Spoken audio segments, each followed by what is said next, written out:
ভিয়েট Assam YouTube চেনেললৈ আপোনালোক সকলোকে স্বাগতম জনাইছোঁ। আজি এই ভিডিঅ'টোৰ জৰিয়তে আলোচনা কৰা হ'ব পেকিং হাঁহৰ বিষয়ে।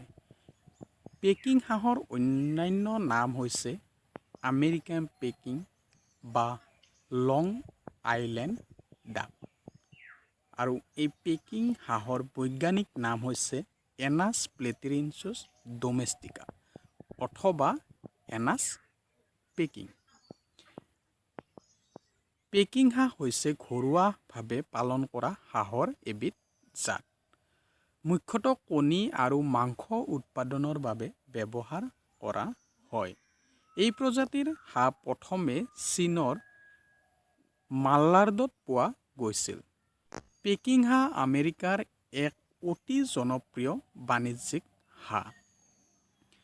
তথ্য অনুসৰি মাৰ্কিনত প্ৰায় ৯৫% মাংস পেকিং হাঁহৰ পৰা আহে। এতিয়া আলোচনা কৰিম পোৱালি কেনেদৰে উৎপাদন কৰা হয়।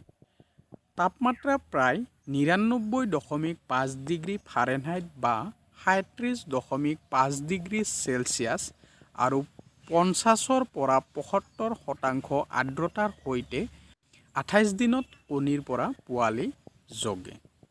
কণী ৰখাৰ তৃতীয় দিনা কণীসমূহৰ কেনলিঙৰ সময়ত পোৱালিটোৰ হৃদস্পন্দনৰ হাৰ দেখা যায়। ইনকুবেটৰত কণীবোৰ নিয়মীয়াকৈ ঘূৰোৱা উচিত।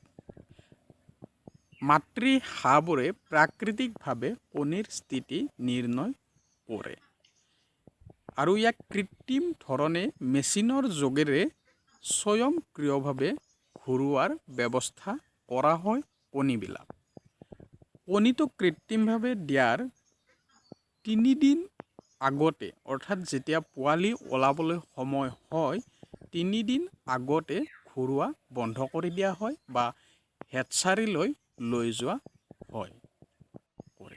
এতিয়া পেকিং হাঁহৰ পোৱালিৰ বিষয়ে অলপ আলোচনা কৰিম। পোৱালিটো হালধীয়া চুলি বা নোম থাকে। ঠোঁট, ভৰি আৰু ভৰিৰ পতা হালধীয়া হয়।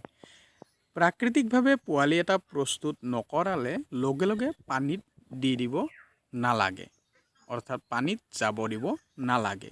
যিহেতু সৰু হাঁহৰ পোৱালিৰ পানীত দীঘলীয়াকৈ থাকিবলৈ উপযুক্ত নহয় আৰু চুলি বা নোমত পৰ্যাপ্ত পৰিমাণৰ প্ৰিন অইল অৰ্থাৎ তৈলাক্ত পদাৰ্থ নাথাকে। তেওঁলোকে সেই তৈলাক্ত পদাৰ্থ নথকাৰ বাবে পানী বন্ধ কৰিব নোৱাৰে। আৰু প্ৰাকৃতিকভাৱে জগোৱা পোৱালিবোৰৰ ক্ষেত্ৰত মাকে পোৱালিটোক কিমান দিন পানীত থাকে তাৰ যত্ন লয় আৰু পোৱালিৰ অতিৰিক্ত প্ৰিন তেলেৰেও সহায় কৰে। এতিয়া আলোচনা কৰিম প্ৰাপ্তবয়স্ক পেকিং হাঁহৰ বিষয়ে। প্ৰাপ্তবয়স্ক পেকিং হাঁহৰ ওজন প্ৰায় ৩.৬ৰ পৰা ৫ কেজিলৈকে হয়। এইবোৰৰ গড় বয়স প্ৰায় ৯ৰ পৰা ১২ বছৰ। তাৰ বাহিৰৰ পাখিবোৰ বগা আৰু কেতিয়াবা হালধীয়া হয়। সচৰাচৰ বগাই দেখা যায় পেকিং হাঁহৰ পাখিবোৰ।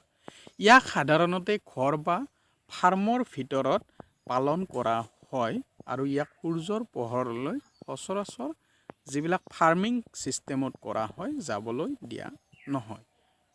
প্ৰাপ্তবয়স্ক পেকিং হাঁহৰ চকুবিলাক দূৰৰ পৰা ক'লা দেখা যায় কিন্তু ওচৰৰ পৰা ধূসৰ বা নীলা যেন লাগে। পেকিং হাঁহৰ ঠোঁট আৰু ভৰি কমলা ৰঙৰ হয় যেতিয়া প্ৰাপ্তবয়স্ক হাঁহ এটাৰ ক্ষেত্ৰত। উৎপাদন ক্ষমতা। প্ৰাপ্তবয়স্ক পেকিং হাঁহে বছৰি প্ৰায় ২০০ কণী দিয়ে। এতিয়া আলোচনা কৰিম পেকিং হাঁহ পেট চৰাইৰ দৰে পালন কৰিব পাৰিনে? পেকিং হাঁহ বিভিন্ন কাৰণত প্ৰামাণিক পেট চৰাই হিচাপে ব্যৱহাৰ কৰা হয়। ই অধিক সহনশীলতা প্ৰদান কৰিব পাৰে। পেকিং হাঁহ অতি চমৎকাৰ আৰু দীৰ্ঘদিনীয়া জীৱনকাল হয়।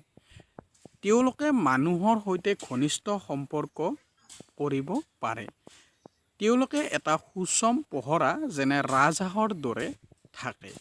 কিবা অদ্ভুত বা বিপদজনক দেখিলে পেকিং হাঁহে মানুহক সতৰ্ক কৰি দিব পাৰে।